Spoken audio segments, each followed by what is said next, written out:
Oh, well, good morning, good afternoon, good evening, whatever the time happens to be when you're watching this live or pre-recorded. We are delighted that you are here. My name is Scott, and with me today is Trina. And boy, do we have a show for you today, don't we, Trina? This is one of the most exciting things to report of my whole 92 years, folks. I'm just thrilled with what happened on Saturday when I was with the South Koreans fighting in front of the UN at the plaza there, that all these things take place with at least 500 people around, all for Korean peace. 70 years, imagine, 70 years between the end of the Korean War and still no peace treaty between North and South Korea. And that's what they're fighting for. And that's what the signs behind me.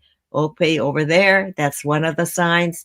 And up on top is the Korean sign, and next to it, the English sign of peace now in Korea.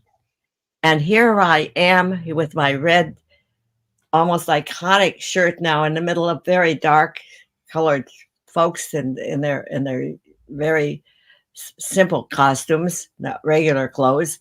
And then I'm there with my Together sign that I made in 1963.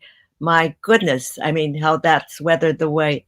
And I'm right next to this wonderful peace activist that I met the last time I was in there with the Koreans a couple of weeks ago, during this UN time. So here we are. Oh, Scott, you have some pictures. How wonderful. Thank you. So these are the first time that Trina has seen these pictures this way, and it's going to go on for a few more seconds. Why don't you provide some more commentary? Well, the one right Trina. before this, Scott, was Gene Anderson. He's the president of New York Peace Action, and I'm active in New Jersey Peace Action. And here we are with the Koreans active in peace for Korea. And so I hope that you could hear his speech, but I don't think this was a time we did this very quickly, getting this up to see for what you can see today.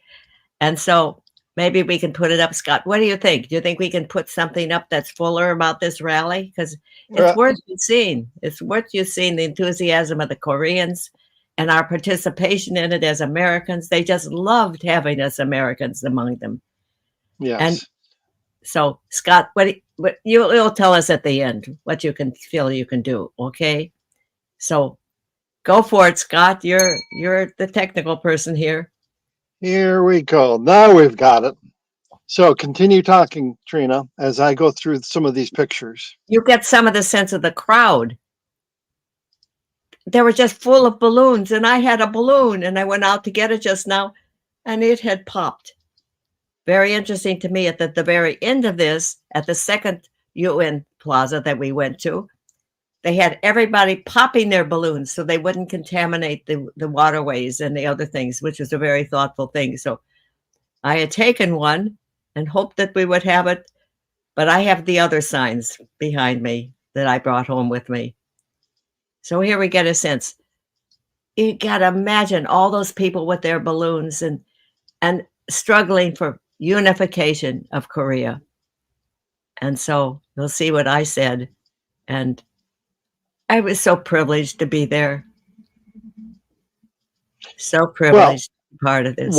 Why don't we go ahead and just go to the video of your being there? How does that sound? Okay, so I was toward the end of this, and after me was Gene Anderson. And then there was another woman who spoke at the very, very end, who is Korean. And you can see, I mean, my eyes fill with tears even when I thought about this. They were singing, "We shall overcome, we shall overcome." And Gene and I, he's black and I'm white, and we walked up together with my big sign there, together with the hands that I made for the civil rights movement. And here we were with another together, meaning North and South Korea. So how beautiful. Thank you, Scott. And to set the stage, why don't you give a little bit of a fuller story of who these people are that you're associated with, what you've done before, and what's happening right now, and then we'll go to the video. The last time I was with them was just a couple of weeks ago, when the subject was no dumping by Japan of 1.3 million tons of contaminated Fukushima wastewater since the meltdown of 3 nuclear reactors 12 years ago. They've been saving it all this time, and now they're starting big dumps of all that quantity. And it's all toxic. It's been leaking and being toxic and killing the fish, and it's not safe yet. There's tritium that nobody can figure out how to get rid of. They claim that the rest of the irradiated things can be filtered out, but I don't know how you feel. I don't trust those governmental reports of safety like we had with DDT and everything else. So that was a protest about that. That was during that special UN weekend when everybody came out for climate change. And this is, of course, for the oceans. And we came out the day before the other big march. And so I've been a friend of Korea's since my book was used in the school system there. When I didn't know anything about it. It was published there just a couple of years after the English version in 1975. So I think we want to have time for this little video, Scott. So I'll stop right here. But I've had a good friends over there. And Scott and I have also done this series of videos that we sent over to Korea itself to help rally the troops over there to support this no dumping business. So this Korean group is continuing its march towards peace, and they invited you to New York to be part of this demonstration. Yes, and they love older people, and they picked me up and they brought me home, and isn't that nice? So I'm 92 and still able to walk and be part of this. And so when they started to sing at the end of their concert, "We Shall Overcome," there I was, and there my Black friend Gene Anderson and I marched up with a sign and stood there, and it was a glorious moment for me. And I hear from them that it was the climax of the movement for them to have us standing there supporting them and all these things. What a beautiful thing to have happen. Thank you. So here we go. My dear friend, now we're both in peace action. I'm in New Jersey, he's in New York, and a big deal in this whole national peace. And he was in Nagasaki, all the 4th of August, with a celebration over there. So this is a hero of mine that I just met last night. So I'm thrilled to be with you today. And the story in my book, yeah, the little caterpillars, they're the ones who made me famous for Korea. They were there before I've never been there. But the caterpillars got around the world. They tell people, don't eat the lion, cobra, I guess. And I want to stand here as an American today and apologize. That we have not Korea's peace, nor are we in Korean peace.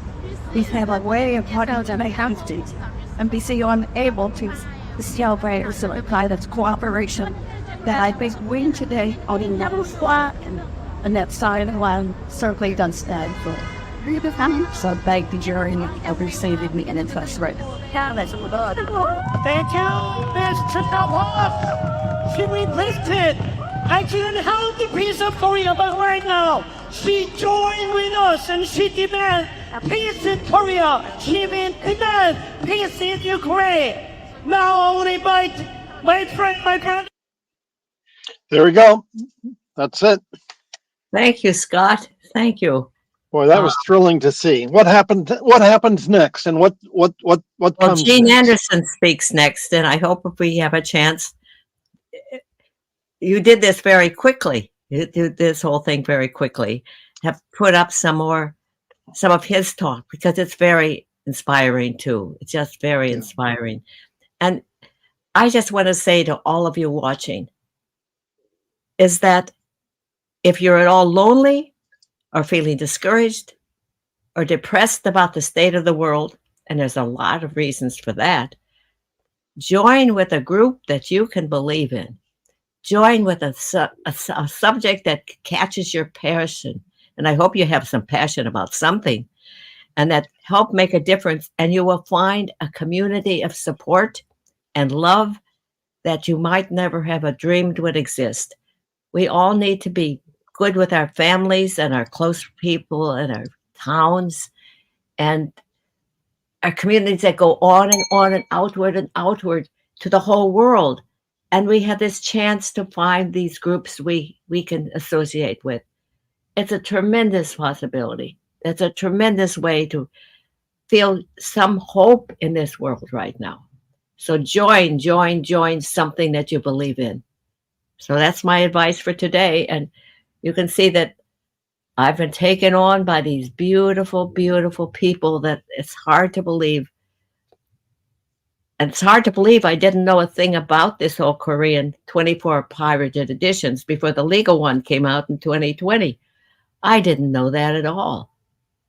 No, 2020? No, the year 2000. It came out in the 2000 when many countries joined the World Trade Association. And then they started with copyrights. So before that, it was sort of free form. And so it's interesting, this black hand reaching up to me and sort of holding me by the head there today, the sign that's sort of, I feel that way. I was so held up by people and so loving. And they were there with their arms whenever I needed it. I didn't have to trip on any steps or anything like that. So I was able to march with them too through about the 8 blocks of New York, from one plaza to another that was right in front of the UN at the end. And so I've been in about 35 UN marches before this about disarmament. But now I have a group that I feel at home with. So that's been a tremendous blessing, very unusual for an American to have. So I thank you for paying attention and coming on these things and making your comments, please. And I'm still reaching out to people who might want to help in some way or another, because I need to set up my legacy to what happens to hope when I pass on into the great cocoon, which we will all go to. Someone has to take over. A copyright like hope lasts 70 years after I die, folks. So I have to take serious care for it right now. So get in touch if you're at all interested in being part of this in some way. I don't know how right now. I don't know who will organize it or who will be the coordinator. But it needs to go on because its message of peace is universal and it fits everybody. And we've got the Hope for the Flowers URL at the bottom, hopefortheflowers.com. People can connect with you that way. And I'm just thrilled that we're able to share on a weekly basis, Trina, this new adventure that you're on, which is also new to you, about what's been happening with the South Koreans and in New York and the UN. It's at the same time new and just a natural extension of what you've been doing all along, isn't it? Well, it certainly is an exciting moment for me. It's hard to believe that I'm such a late bloomer, Scott. Here I am at 92 and all this seems to be happening. So I would say that you bloomed early and for a long time. So it's not that you're a late bloomer, you're a long bloomer. Well, what's special about Hope for the Flowers right now is it feels like it was written for this time. Yeah. It doesn't feel like it's 50 years old, but it is. And so thank you, Scott. I don't know without you supporting me, I could possibly do this stuff. Oh, so. Yes. Well, that's great. And you're welcome. And we'll see everyone this time next week as well. Goodbye.